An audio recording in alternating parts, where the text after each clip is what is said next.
que está ahí escrito en el libro de Mateo, capítulos 5, 6 y 7. Ahí nos explica una serie de fundamentos con los que opera el reino de Dios. Algunos autores lo consideran como el acta constitutiva del reino, como la constitución del reino. Entonces vimos ahí que empieza en el Sermón del Monte, empieza con las bienaventuranzas, que es lo que hemos estado estudiando en los últimos domingos. Ahí en las bienaventuranzas básicamente son actitudes y virtudes que nos garantizan la felicidad y nos enseñan a conocer al rey de ese reino, porque como hemos dicho, un reino tiene su territorio, su espacio, pero tiene un rey. ¿Y quién es ese rey? Pues es Jesucristo, nuestro Señor Jesucristo, el Hijo de Dios, que vive desde la eternidad hasta la eternidad, que encarnó, el Verbo encarnado, nació de María la Virgen, vivió entre nosotros, nos enseñó cosas, nos demostró cosas y después cumplió su propósito principal, que era subir a esa cruz, ser sacrificado, derramar su sangre por ti y por mí y por todos los que en él creamos, y que a través de eso nos perdona nuestros pecados y nos abre un camino para restablecer nuestra comunión con el Padre y poder accesar con confianza hasta el Padre. Entonces ese rey de ese reino es nuestro Señor Jesucristo. Sí, murió en la cruz, pero no se quedó en la cruz, fue sepultado. Sí, fue sepultado, pero no se quedó en el sepulcro, resucitó y ascendió y está sentado a la derecha del Padre, vivo. Él es cabeza de la iglesia, líderes, pero la cabeza es Jesucristo, nuestro Señor, que está vivo, que está consciente, que está al tanto de su iglesia, que la protege, que la cuida, que la guía, que se revela a ella. Y Él es el rey de ese reino, el cual nosotros queremos conocer más y más y más de ese reino. Entonces, después de las bienaventuranzas,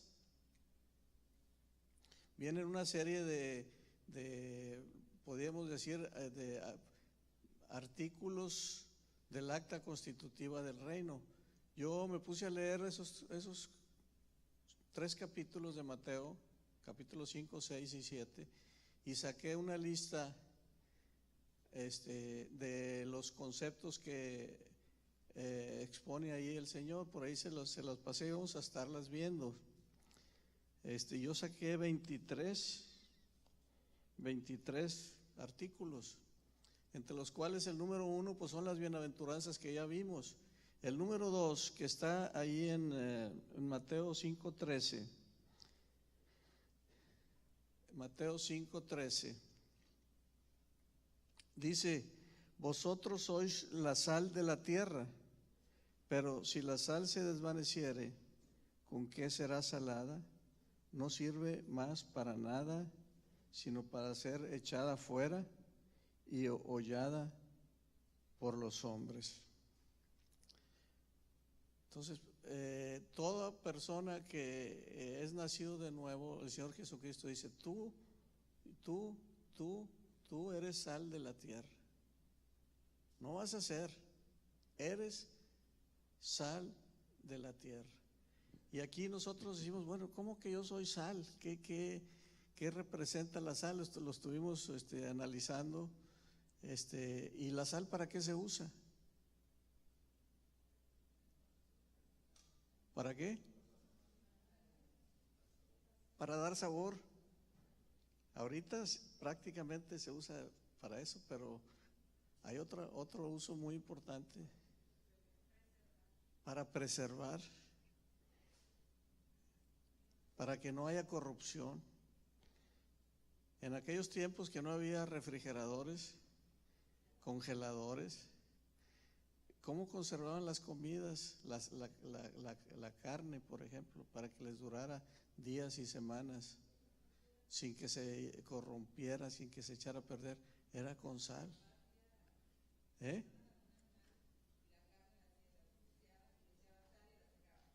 Exacto, le ponían sal y la secaban. Porque si no le ponían sal, ¿qué pasaba? Se echa a perder, se corrompe, ¿verdad? Se pudre. Entonces, ¿qué nos está diciendo aquí el Señor? Ustedes son sal, aquí en la tierra son sal.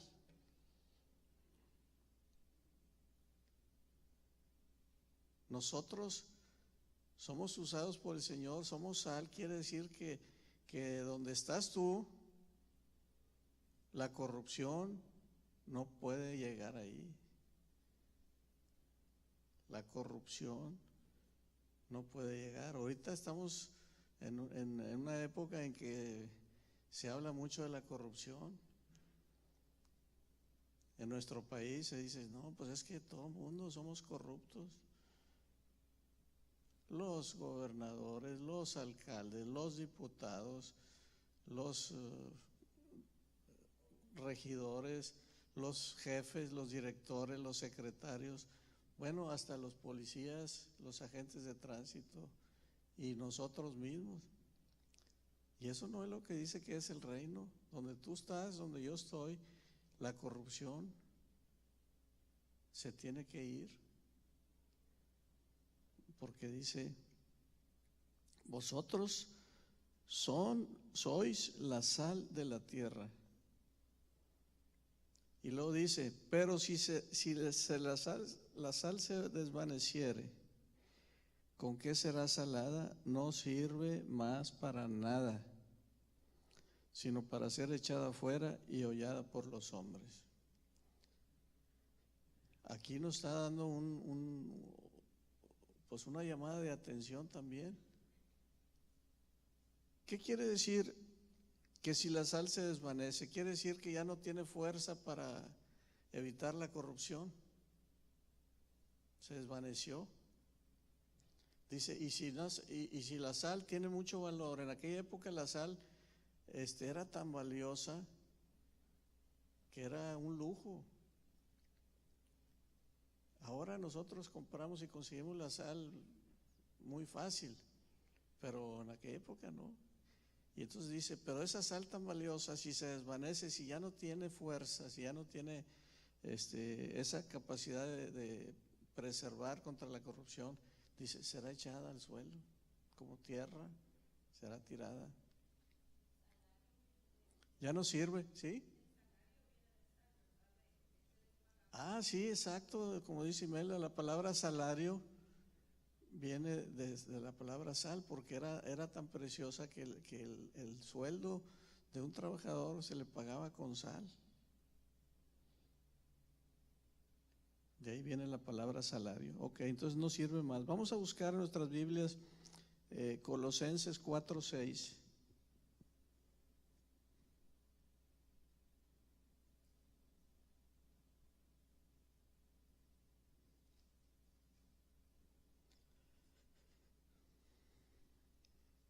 Dice, sea vuestra palabra siempre con gracia, sazonada con sal, para que sepáis cómo debéis responder a cada uno. Sea vuestra palabra siempre con gracia, sazonada con sal, para que sepáis cómo debéis responder a cada uno. ¿Qué nos está diciendo aquí? Cuando tú hables, tu palabra sea con gracia, pero no se refiere aquí con gracia de ser muy graciosos, muy chistosos, sino con gracia, con el deseo de bendecir a los demás. Recordemos que gracia es cuando una persona le da a otra cosas que no merece. Entonces, sazonada con gracia, y digo, siempre con gracia y sazonada con sal, o sea, con ese poder preservador y que le da sabor. Dice, para que sepáis cómo debéis responder a cada uno. Cuando alguien te pregunta, oye, ¿por qué esto? ¿Por qué lo otro? ¿Por qué ustedes creen en Jesús? Y etcétera, ¿no? Vamos a buscar también en 2 de Pedro 2, 20 al 21.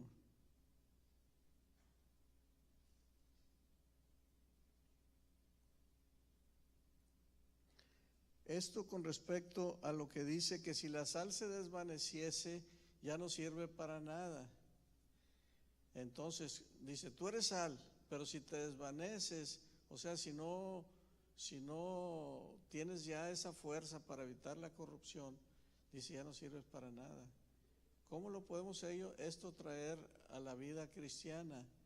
Cuando una persona oye hablar de Cristo y conoce a Cristo, y anda por un tiempo emocionado y anda muy contento y lo que tú quieras, pero después se regresa, como dice la palabra, el perro vuelve al vómito, vuelve a su vómito, o sea, se regresa al mundo, se regresa, ya el Señor, de alguna manera, esa persona ya había aprendido a apartarse de ciertas cosas y luego vuelve otra vez. Dice aquí en 2 de Pedro 2, 20, 21, dice, ciertamente, si habiéndose ellos escapado de las contaminaciones del mundo por el conocimiento del Señor y Salvador Jesucristo, enredándose otra vez en ellas, son vencidos, su postrer estado viene a ser peor que el primero, porque mejor les hubiera sido no haber conocido el camino de la justicia, que después de haberlo conocido, volverse atrás del santo mandamiento que les fue dado. Y mira, aquí viene la cita que les había yo comentado, dice el 22, pero les ha acontecido lo del verdadero proverbio, el perro vuelve a su vómito y la puerca lavada vuelve a revolverse en el cieno. Entonces, pues te dice que cuando una persona cae en eso, que verdaderamente pensaba que ya tenía todo, que son muchas veces simpatizantes, en todas las iglesias hay personas que son nada más simpatizantes, que no, realmente no han nacido de nuevo, y les gusta el ambiente, les gusta el compañerismo, les gusta que sus hijos convivan con otros niños cristianos, les gusta la ética que se enseña, etcétera, etcétera, pero no hay una transformación verdadera. Como dice aquí, por un tiempo, aquí anda y todo eso, pero después regresan a lo mismo donde andaban. Y dice que mejor les hubiera sido no haber conocido, porque su postrer estado viene a ser peor que el primero. Entonces, bueno, esta enseñanza de que vosotros sois la sal de la tierra es el punto número 2 de lo que estamos viendo aquí en cuanto al artículo del acta constitutiva del reino. Tenemos que ser sal de la tierra. Con la ayuda de Dios, con la ayuda del Espíritu Santo, ser sal de la tierra. Y el segundo punto que está ahí, que viene siendo en Mateo 5, versículos 14 y 16.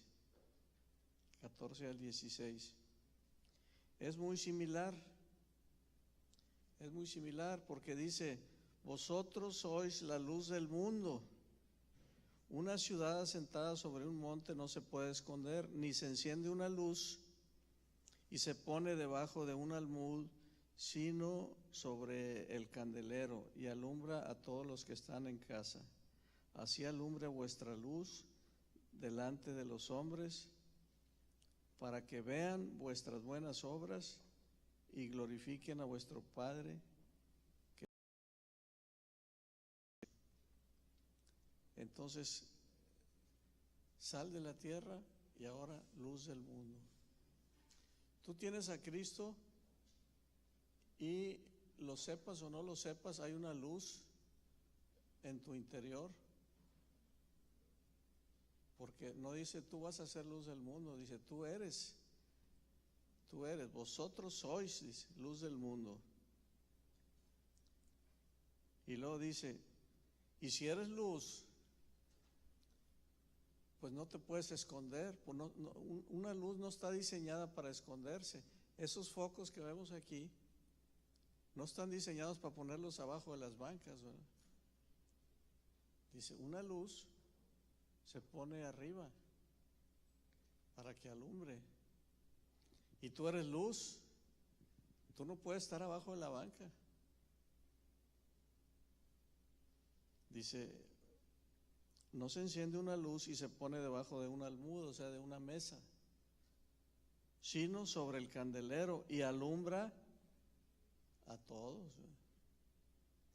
Alumbra a todos. Dice, así alumbre vuestra luz delante de los hombres. Así alumbre todo. O sea, donde quiera que estemos, somos habitantes del reino de Dios. Somos sal para evitar la corrupción y para dar sabor, y somos luz del mundo. Dice, tu luz va a alumbrar. ¿Cómo va a alumbrar? Dice, para que vean vuestras buenas obras, para que vean tus buenas obras, con ser amoroso, ser misericordioso, ser perdonador, ser ayudador, ser generoso. Y esa es una característica del cristiano, es una característica de los que viven en ese reino de Dios. Vamos a buscar 2 Corintios 6:14.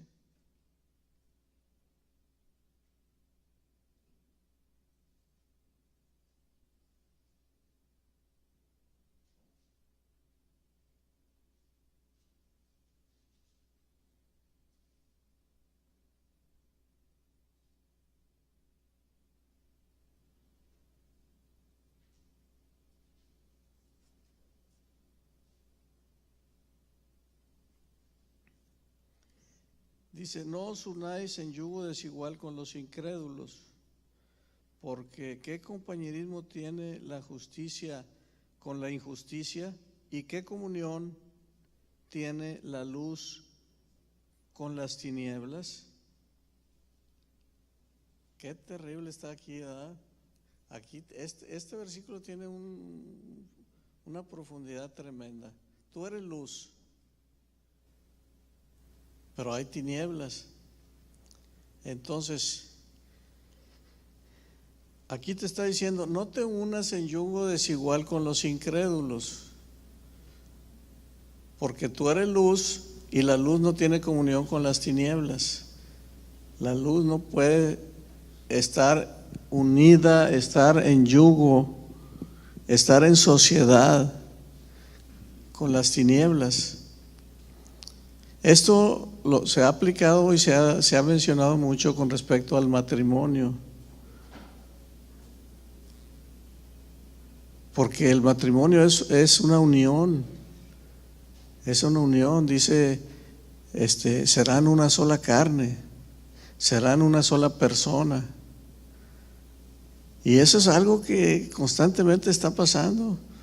Lo vemos con una muchacha o un muchacho que, no, pues ya me quiero casar, y tu novio, traigo novio, y es que creyente, es cristiano, no, pero ay, con el tiempo, ay, después se convierte.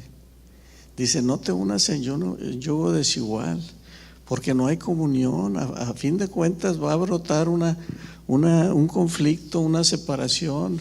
¿Por qué? Porque tú eres luz y la otra persona, si no tiene a Cristo, es tiniebla. Y va a llegar un momento en que va a haber conflictos muy fuertes que van a afectar totalmente esa situación de la luz. Lo mismo en las sociedades de negocios. unirte en sociedad en un negocio es casi como casarte, y separarte es casi como divorciarte. Es muy tremendo. No, es que voy a hacer una sociedad con mi compadre, pero no es creyente y él tiene otras ideas, otros propósitos. Él no va a entender cuando el Señor te diga haz esto, haz lo otro, y tenga algo que ver con dinero, con generosidad, con tiempo, con trabajo, con lo que tú quieras, y va a haber conflictos. Y dice, no te unas en yugo desigual con los incrédulos. O sea, es una cosa que está bien clara, porque ¿qué compañerismo tiene la justicia con la injusticia? ¿Y qué comunión la luz con las tinieblas? No puede haber esa comunión, no puede haber esa unión, no puede haber esa unión. Entonces, tenemos que aprender nosotros como adultos en la cuestión de negocios y en muchas otras áreas de nuestra vida, y los jóvenes a la hora de escoger compañero o compañera para toda su vida, para casamiento, para vivir hasta unidos para siempre, tienen que tomar en cuenta esto, que es como una advertencia que nos está dando la palabra. Y vamos a leer una última cita, Efesios 5:8. Vamos a leer hasta el 14.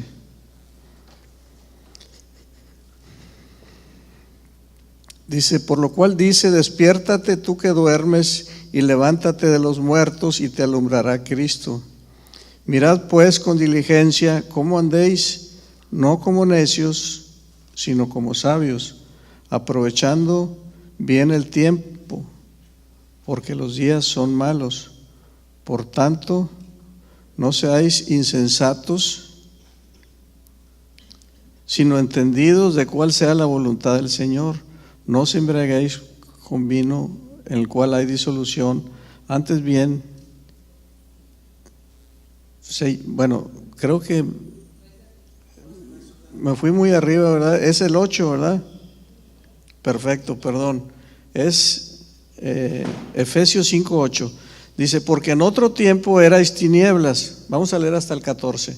Porque en otro tiempo eras tinieblas, mas ahora sois luz en el Señor. Andad como hijos de luz, porque el fruto del Espíritu Santo es en toda bondad, justicia y verdad, comprobando lo que es agradable al Señor, y no participéis en las obras infructuosas de las tinieblas, sino más bien reprendedlas, porque vergonzoso es aún hablar de lo que ellos hacen en secreto.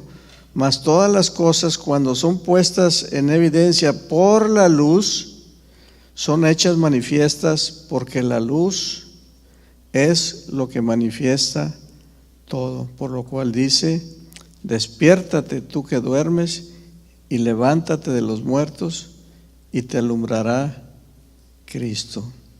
Todo esto con respecto a lo mismo, que somos luz. Dice, y si eres luz, anda como hijo de luz.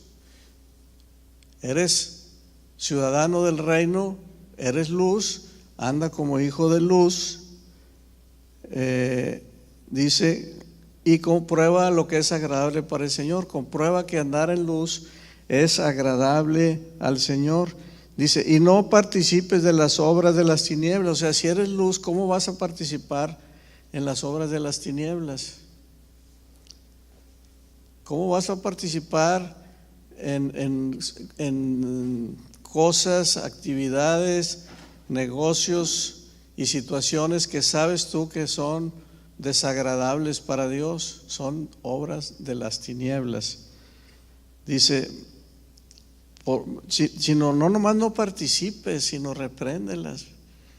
O sea, si tú eres luz y ves obras de las tinieblas y nomás te sordeas y te vas, dice, no nomás no participes, sino repréndelas.